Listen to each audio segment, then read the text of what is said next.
हाँ, let's see pressure. Definition for the pressure is force exerted by the object per unit area. Okay, it means कोई भी object अगर किसी area के ऊपर फोर्स अप्लाई करता है तो वो होता है उसका pressure. SI unit for the pressure is newton per metre square. और ये आया कैसे? तो you know the formula for the pressure. Formula for the pressure is equal to force upon area. SI unit of the force is Newton and SI unit of the area is meter square.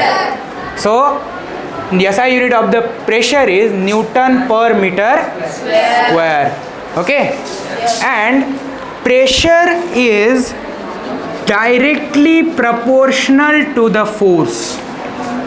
Pressure is directly proportional to the force. It means pressure जो होता है वो force से equal होता है. जितना force बढ़ेगा उतना प्रेशर बढ़ेगा. तो डायरेक्टली प्रोपोर्शनल का मीनिंग क्या होता है? जितना फोर्स बढ़ेगा उतना प्रेशर बढ़ेगा. एंड प्रेशर जो होता है वो एरिया से इनवर्सली प्रोपोर्शनल होता है.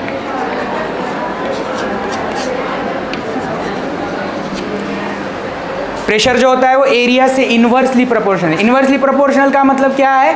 कि जितना एरिया कम उतना प्रेशर ज़्यादा, और जितना प्रेशर ज़्यादा उतना एरिया कम.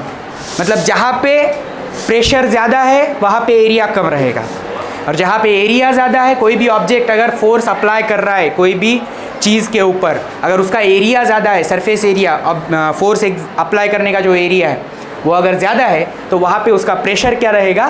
कम रहेगा. सो pressure is directly proportional to the force and pressure is inversely proportional to the area. Okay,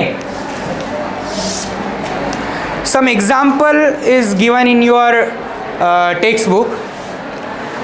Pressure exerted by the solid.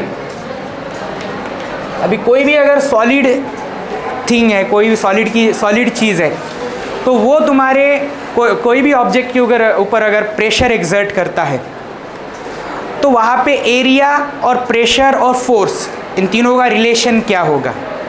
तो एक एक्टिविटी भी तुम्हारे नोटबुक टेक्स्ट बुक में दिए वाली है, तुम वहाँ पे देख सकते हो.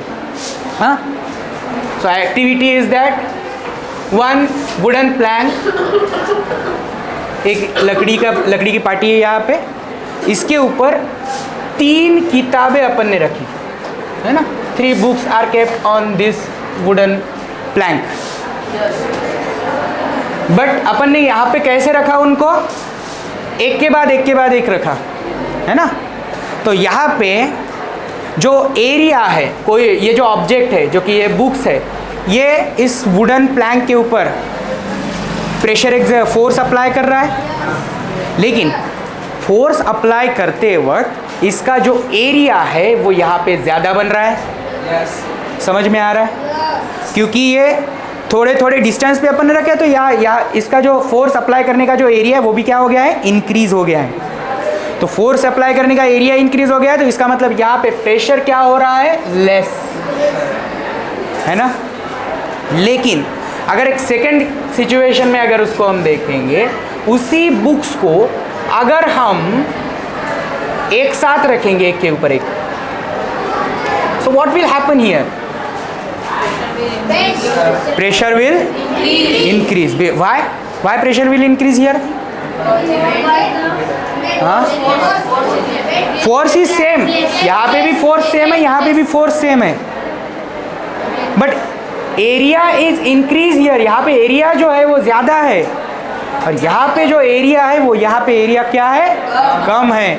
So एरिया कम होने की वजह से यहाँ पे प्रेशर जो है वो ज़्यादा अप्लाई होगा as compare to first case. Okay, तो फर्स्ट केस में एरिया ज़्यादा था, इस वजह से वहाँ पे प्रेशर कम हो रहा था, लेकिन फोर्स सेम है दोनों केस में. लेकिन दूसरी केस में एरिया कम हो गया तो वहाँ पे फोर्स भी बढ़ गया. सॉरी, फोर्स सेम है, प्रेशर बढ़ गया. समझ में आई बात? ओके.